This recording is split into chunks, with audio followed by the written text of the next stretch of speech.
Aujourd'hui, on va voir les équilibres acido-basiques ou les ions en solution.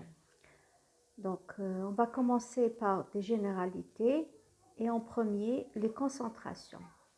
Donc, vous avez plusieurs concentrations. On va voir leur définition avec quelques exemples.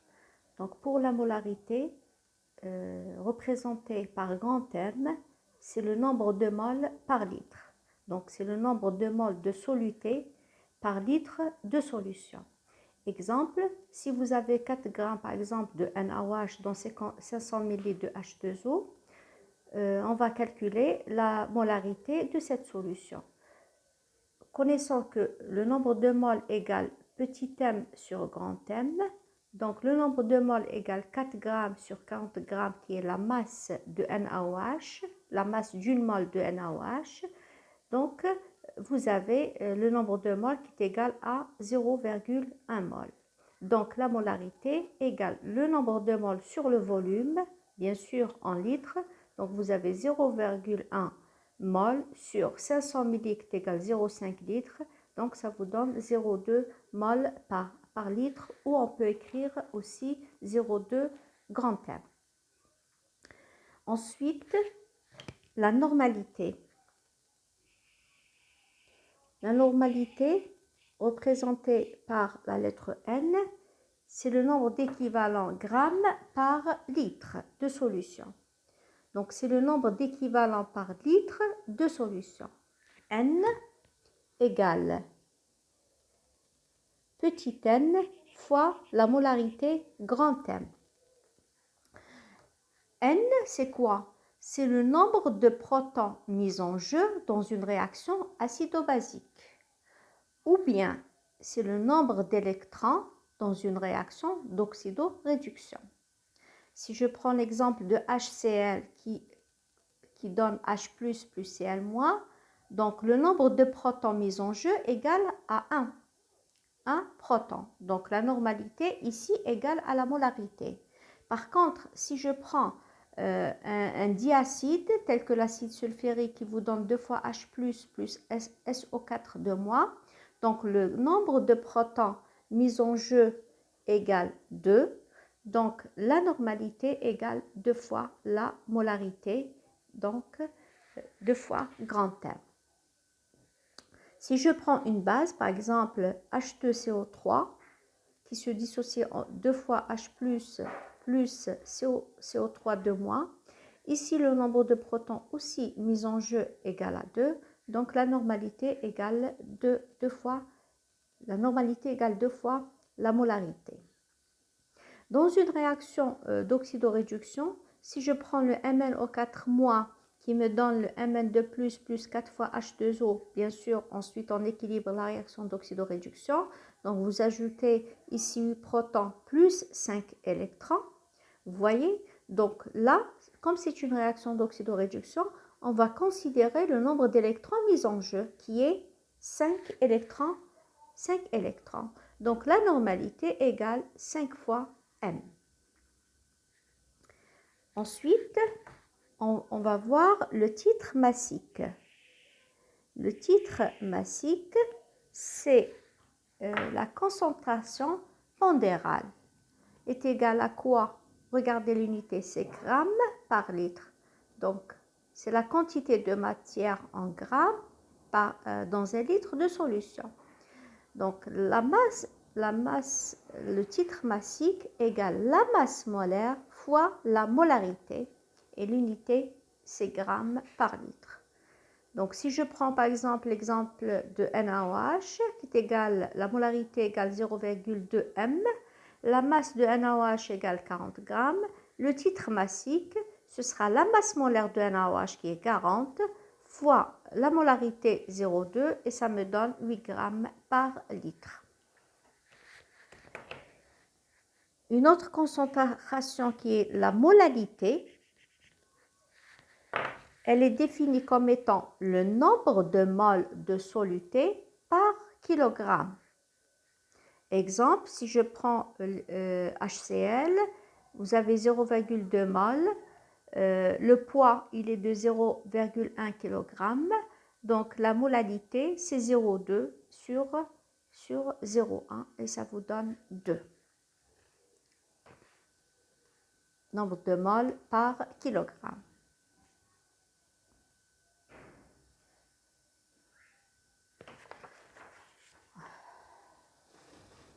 Deuxièmement, on va voir quelques notions théoriques sur les acides et les bases. Les acides et les bases sont des électrolytes. Qu'est-ce que c'est un électrolyte? Un électrolyte, c'est une solution permettant le passage du courant par conductivité de type ionique. Un électrolyte fort, il se dissocie totalement dans l'eau. Je rappelle que c'est les équilibres en solution, c'est-à-dire c'est les ions. Donc HCl se dissocie totalement, donc vous avez une seule flèche qui vous donne H+, plus Cl-.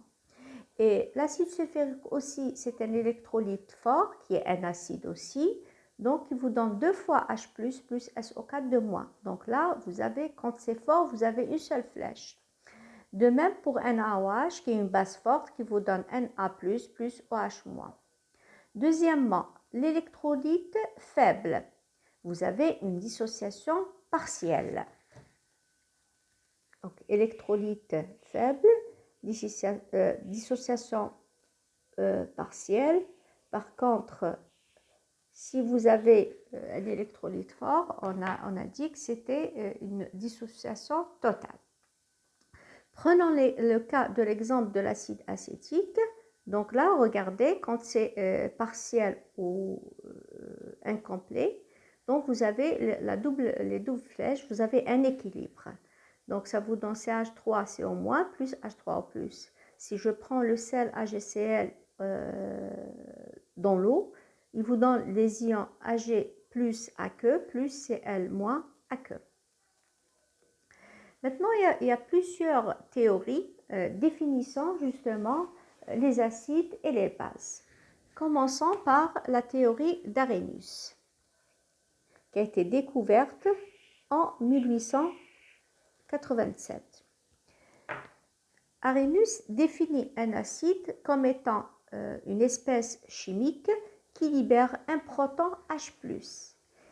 Et la base, c'est une espèce chimique qui libère des ions OH- en solution aqueuse. Toujours, on prend l'exemple de H2O. Donc, la solution, c'est de l'eau. Donc, HCl me donne H+, plus Cl-, NaOH, elle me donne Na+, plus OH-. Donc, un acide donne H+, et la base donne OH-. Ensuite, il y a Bronsted et Lowry en 1923 qui donne une nouvelle définition, si vous voulez, d'un acide et une base. Pour Bronsted et Lowry, ils vous disent que l'acide est une espèce qui libère toujours un proton ou plusieurs protons. Et la base, c'est l'espèce chimique, si vous voulez, qui capte ces protons. Donc, si j'ai un acide, dans le cas général AH, qui me donne A- plus H+, la base, elle capte le proton, justement, libéré de cet acide en me donnant le BH+. Et à partir, justement, de cette notion, apparaît la notion d'un couple acido-basique. Pourquoi? Puisque c'est l'acide qui libère le proton et c'est la base qui capte ce proton. Donc, il y a un échange entre ces deux-là. Et la notion, je répète, d'un couple acido-basique a été découverte ou apparaît. Si je prends un exemple, l'acide HCOH plus H2O, donc il se dissocie faiblement dans l'eau pour me donner HCO- plus H3O+. Donc, notion couple acide-base, Donc, à partir de cette réaction, on parle d'un couple acide-base conjuguée. Donc, si je prends HCOH, c'est quoi? C'est un acide. Sa base conjuguée, c'est HCO-.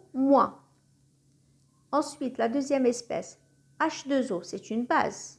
Elle libère quoi? Elle libère H3O+, qui est un acide conjugué. Donc, le deuxième couple acido-basique, toujours vous commencez acide-base. Donc, H3, c'est le couple H3 plus H2O.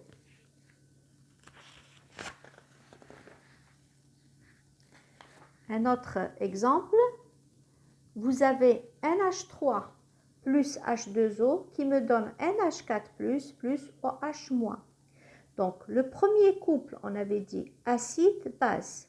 Donc, NH3, c'est une base. Elle libère quoi? Elle libère un acide conjugué. Donc, acide-base, l'acide conjugué qui est NH4 plus et NH3. Ça, c'est le premier couple acido-basique. Ensuite, vous avez H2O qui joue le rôle d'un acide et sa base conjuguée, c'est OH-. Donc, le deuxième couple, ce sera H2O, OH-. Regardez, à partir du premier exemple qu'on avait donné ici par rapport à l'acide, là, vous remarquez que l'eau était une base. Dans la deuxième réaction, l'eau est un acide. Donc, on appelle cette espèce-là l'eau céténopholite. Pourquoi? Parce qu'elle joue les deux rôles. Elle est en même temps acide, parfois elle est acide et parfois elle est basique. Et on peut écrire l'équation de dissociation de l'eau 2 fois H2O qui me donne H3O+, plus OH-. Donc, à partir de cette équation ou cet équilibre, je peux définir la constante d'équilibre cassé qui est égale à H3O plus fois OH- sur la concentration de H2O au carré. Et le produit cassé fois H2O au carré me donne la constante d'équilibre de l'eau que vous connaissez, KE. Donc, KE égale la concentration de H3O+, fois la concentration de OH- est égale à 10 à la puissance moins 14.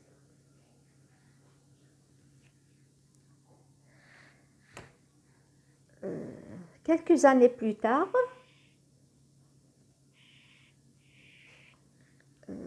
Lewis, en 1963, a donné une définition un peu plus générale que les autres en définissant l'acide qui est une espèce chimique capable de capter des électrons et la base, c'est une espèce qui est capable de donner un doublet d'électrons. Généralement, c'est les doublets non liants.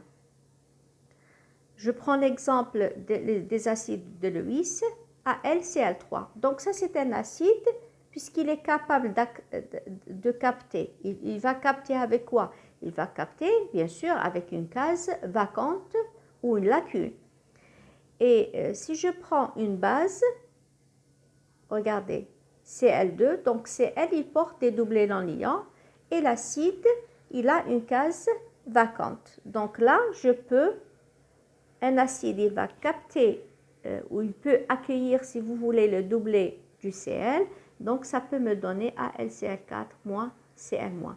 Donc AlCl3, c'est un acide de Lewis, et Cl2, c'est une base de Lewis. Un autre exemple, l'ammoniac NH3 plus H+, proton. Proton, ça veut dire qu'il a libéré un électron, donc il lui reste que la case. Et le NH3 peut passer, ou le H+, peut capter le doublet non liant de NH3. Donc ça, c'est une base, et ça, c'est un acide. On va voir aussi, parce qu'on aura besoin, la loi de dilution. Je pense que là, vous avez quand même vu cette loi en TP, la loi de dilution. Elle est donnée par la relation CI-VI fois C final V final, avec le volume final de dilution qui est égal au volume initial plus H2O. C'est-à-dire quand vous allez prélever dans une fiole, bien sûr quand on fait les dilutions elles sont toujours faites dans une fiole à jauger. Donc vous mettez votre solution, vous prélevez de la solution initiale, ensuite vous complétez avec H2O. Donc tout ce qui est I, c'est initial, le départ, et tout ce qui est F, bien sûr, c'est le final, c'est-à-dire la solution diluée. Et CI-VI, généralement, c'est la solution concentrée. Un exemple, si je veux préparer une solution 0,1 m d'un volume 200 milli, à partir d'une solution mer 0,5, mer, ça veut dire c'est la solution initiale ou concentrée. Donc vous appliquez directement la loi CI-VI égale C final du final. Donc 0,5 c'est la concentration de la solution mer fois V que je ne connais pas, que je dois calculer, et je dois préparer une solution de 200 milli d'une concentration de 0,1 m. Donc 200 fois 0,1 m, donc vous calculez, vous trouvez 40 milli. Ça veut dire quoi? C'est-à-dire, si vous voulez préparer cette solution, je dois prélever 40 milli de la solution initiale, qui est la solution mère de 0,5. Ensuite, vous complétez bien sûr jusqu'à... là, c'est bon, vous avez dilué, donc vous prélevez directement 40 milli de la solution initiale.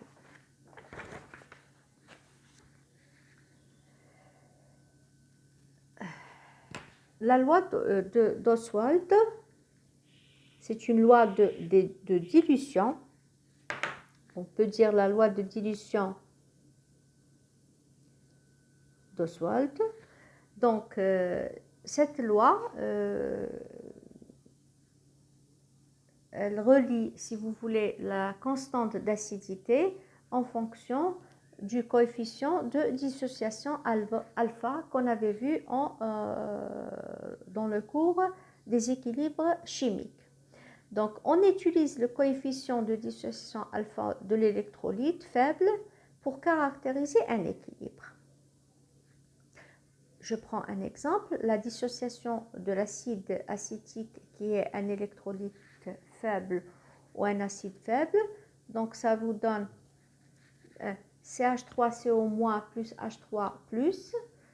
Si on fait le bilan de la réaction, AT égale 0, vous avez la concentration C0 de l'acide acétique, 0,0 pour les produits.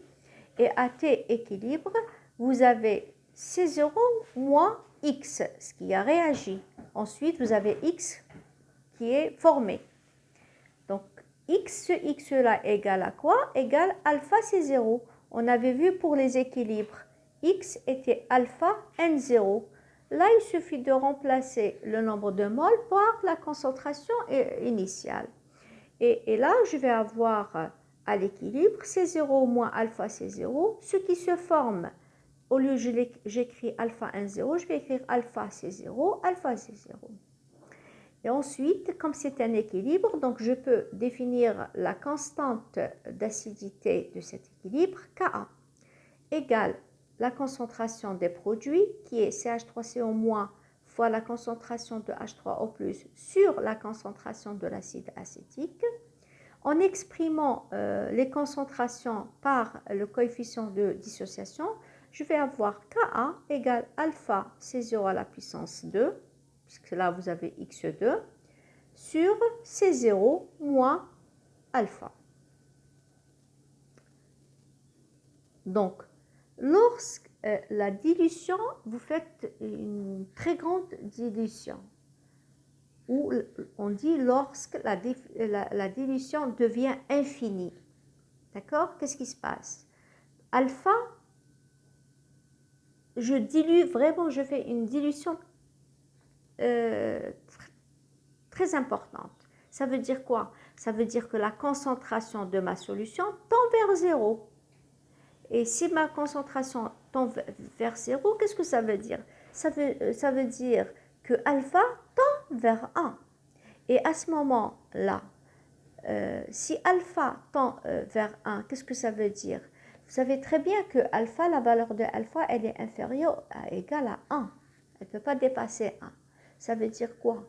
Ça veut dire, si alpha tend vers 1, mon acide qui était faible au départ va se comporter comme un acide fort.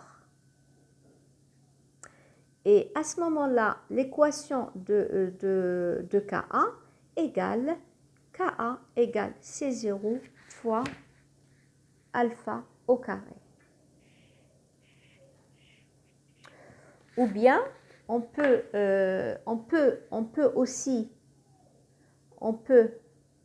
négliger alpha si sa valeur est inférieure à 10%. C'est-à-dire, on peut avoir le même résultat. On peut aussi négliger alpha si alpha est inférieur à 10%. Et on peut avoir à ce moment-là alpha C0 au carré sur C0. Et à ce moment-là, Ka devient alpha au carré C0.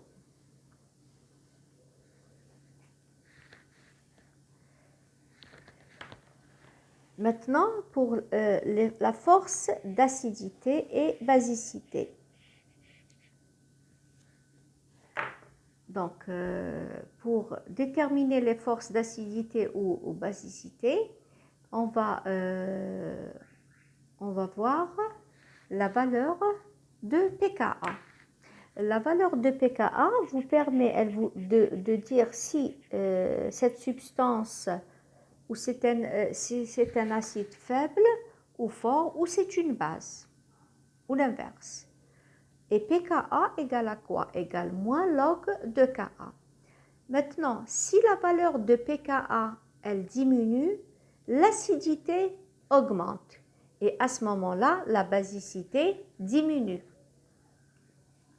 Et si le pKa augmente, ça veut dire que l'acidité diminue et la basicité augmente. On peut parler aussi de Kb, qui caractérise aussi un équilibre basique. Donc, Kb, on peut parler aussi de pKb qui est égal moins log de Kb. Et je répète, de Kb définit la constante de basicité aussi, d'un équilibre basique. Et vous avez aussi une relation entre pKa et pKb. Donc, pKa plus pKb égale Ke, pKe égale 14.